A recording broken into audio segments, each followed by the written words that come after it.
हाय साथियों, good morning. आज आपके सामने एक टॉपिक लेकर आए हैं जिसमें जीव विज्ञान की जो शाखाएं होती हैं उसमें हम लोग किसका अध्ययन करते हैं, टॉपिक पढ़ना है। और बहुत सारे कॉम्पिटिटिव एग्जाम्स में इस प्रकार के क्वेश्चन पूछे जाते हैं। तो चलिए स्टार्ट करते हैं वीडियो को।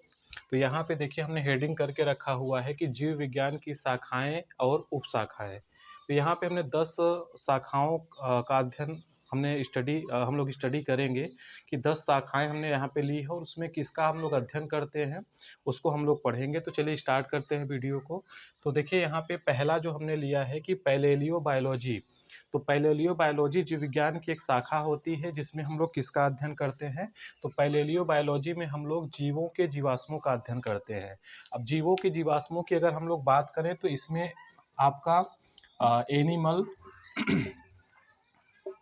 एनिमल और प्लांट्स, ये दोनों आपके आ जाते हैं। यानी कि आपके जंतु जीवाश्मों का अध्ययन भी हम पैलेलियोबायोलॉजी में करते हैं और पादपों के जो पेड़ पौधे होते हैं उनके हम जीवाश्मों का भी अध्ययन करते हैं। तो ये आपको याद रखना है कि पैलेलियोबायोलॉजी यानी जीवाश्मिकी में हम लोग किसका अध्ययन करते हैं, तो एनिमल और प्लांट्स के जो जीवाश्म होते हैं उसका हम लोग अध्ययन करते हैं किसमें, पैलेलियोबायोलॉजी में। दूसरे अगर पॉइंट की हम लोग बात करें तो दूसरा पॉइंट हमारा है कि पैलेलियो बॉटनी।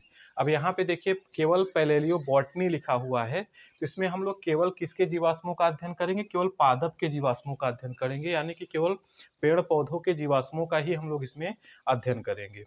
तीसरा पॉइंट हम लोग देखते हैं तो पेडोलॉजी लिखा हुआ है, ये पेडोलॉजी है। पेडोलॉजी में हम लोग मृदा और मृदा निर्माण और इससे संबंधित हम लोग क्रियाकलापों का अध्ययन करते हैं। जो मिट्टी से संबंधित क्रियाकलाप होते हैं उनका हम लोग अध्ययन करते हैं, किसमें, पेडोलॉजी में करते हैं। तो ये पॉइंट आपको याद रखना है कि पेडोलॉजी क्या होती है। तो पेडोलॉजी जीव विज्ञान की वह शाखा होती है जिसमें हम लोग मृदा निर्माण और विभिन्न मृदा की जो प्रकृति होती है उसका हम लोग अध्ययन करते हैं। अगर हम चौथे पॉइंट की बात करें तो ये आपका इम्पॉर्टेंट हो सकता है, जेरंटोलॉजी है। काफ़ी एग्जाम्स में पूछा जा चुका है कि जेरंटोलॉजी किससे संबंधित होता है। तो जेरंटोलॉजी वृद्ध व्यक्तियों से संबंधित होता है, वृद्ध व्यक्तियों से संबंधित होता है। तो जेरंटोलॉजी में हम लोग क्या करते हैं, वृद्धावस्था का अध्ययन करते हैं। ये जीव विज्ञान की वह शाखा है जिसमें हम लोग ये अध्ययन करते हैं कि जो हमारा शरीर है वो वृद्धावस्था में क्यों रूपांतरित हो जाता है, हमारे शरीर का जो नर्वस सिस्टम है वो धीरे धीरे वीक क्यों हो जाता है। तो इसका अध्ययन हम लोग कहाँ करते हैं, जेरंटोलॉजी में करते हैं। तो यानी जेरंटोलॉजी का संबंध किससे है, वृद्धावस्था से है। और इसका अध्ययन हम लोग इसमें जो है वृद्धावस्था का अध्ययन हम लोग करते हैं किसमें, जेरोंटोलॉजी में। ये बात आपको थोड़ा सा ध्यान रखनी है।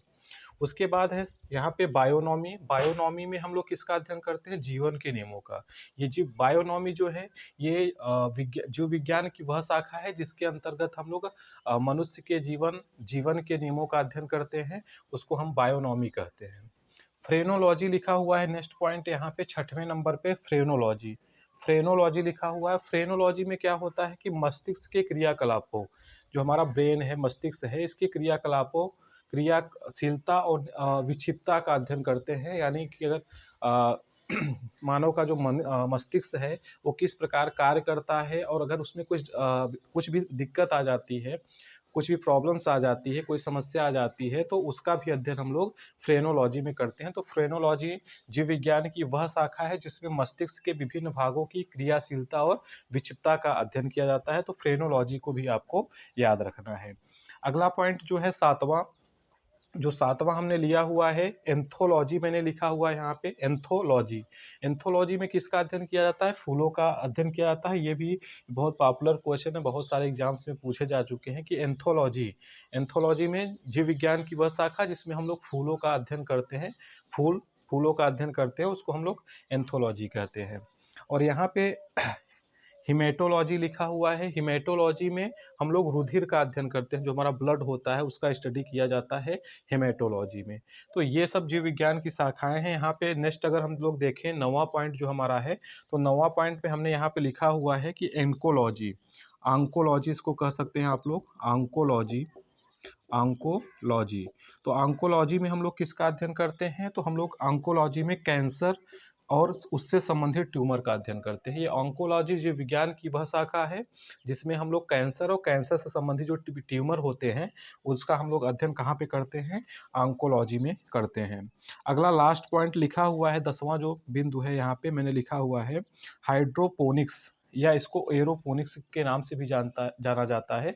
और ये भी काफ़ी इंपॉर्टेंट क्वेश्चन आपके लिए हो सकता है, हाइड्रोपोनिक्स और एरोपोनिक्स। तो ये क्या होता है, ये मृदा विहीन पादप संवर्धन होता है, यानी कि बिना मिट्टी के पेड़ पौधों को इसमें उगाया जाता है। तो कैसे उगाते हैं, तो इसमें जल में उगाया जाता है, इसमें मिट्टी की जरूरत नहीं पड़ती है। इसमें जल में विभिन्न पोषक पदार्थों को घोल कर एक विलयन तैयार करके हम जल में जो है पेड़ पौधों को उगाते हैं। और इस क्रिया को हम लोग कहाँ पे करते हैं, हाइड्रोपोनिक्स में करते हैं, या फिर हम इसको एरोपोनिक्स कहते हैं। तो एरोपोनिक्स या हाइड्रोपोनिक्स क्या होता है, तो इसमें पौधों को बिना मिट्टी के उगाया जाता है, जल की सतह पे इसको उगाया जाता है।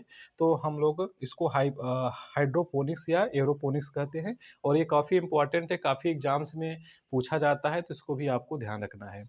तो अगर वीडियो आपको अच्छी लगी हो तो वीडियो को पॉज करिए और ये जो 10 पॉइंट्स लिखे गए हैं इसको नोट करिए और इसको याद करने का पूरा प्रयास करिए। बहुत संक्षिप्त लिखा गया है जिससे आपको अच्छी तरीके से याद भी हो जाए। चलिए फिर मिलते हैं नेक्स्ट वीडियो में, तब तक के लिए बाय।